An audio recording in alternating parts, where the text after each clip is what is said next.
My dad began the agency as a part-time job selling AAA, and he began it during the Depression in the mid-30s.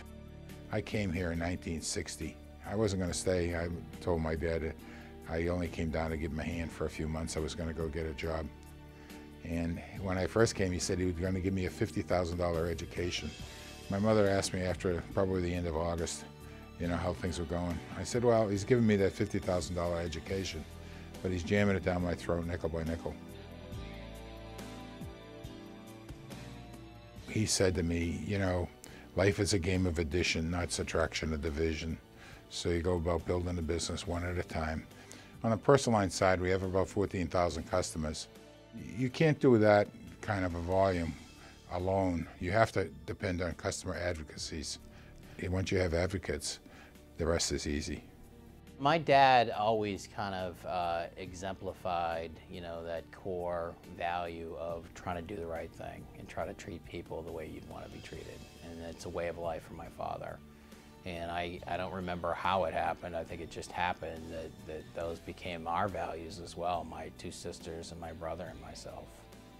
I would say the single biggest business lesson is to manage expectations. You want to know what the expectation is for everybody in every position, and you want to have that clearly communicated, because if it's not communicated, that's where hardship and hard feelings can come into play. You don't have the same liberties you had 50 years ago, and the kids are obviously have better educations than I had. The kids are probably smarter and more gifted than I was. So you have to use a little different logic with them. They're not used to that rough and tumble people that grew up during the Second World War and during the Depression. They're not used to that. They'd go into shock if I tried that on them. All four of them, I'm very proud of them, and they've done an excellent job. I do have an opportunity to work with my dad. Not many people can do that. I have an opportunity to work with my entire family. I think we have a mutual respect and trust for each other, and they're quality people. You get to see your family do well, and you get to spend more time with your family than you otherwise might, and there's certainly a high degree of trust. Not that I don't have a high degree of trust in our staff. I have a very high degree of trust in our staff, but it's also nice to know that if I'm away, there's a family member here who's taking care of business, as they say. I don't know really why they like working for us, but they certainly do, and they certainly stay.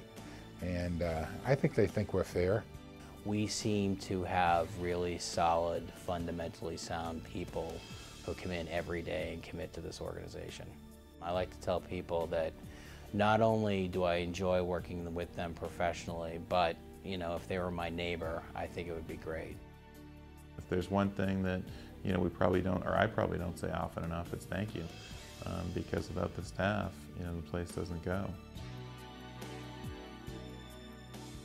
We've been very giving of the community, but we're laid back. We don't really gonna tell anybody what we've done. We're going to try to give from our surplus and make sure that we look out for those who could use a hand. The community is very important to us because the community is what supports us, so we try to give back for two reasons. One, because we've been very fortunate we have the ability to, but number two, it's just the right thing to do. I hope there would be another generation. If not a family member, maybe an extended family member would be interested.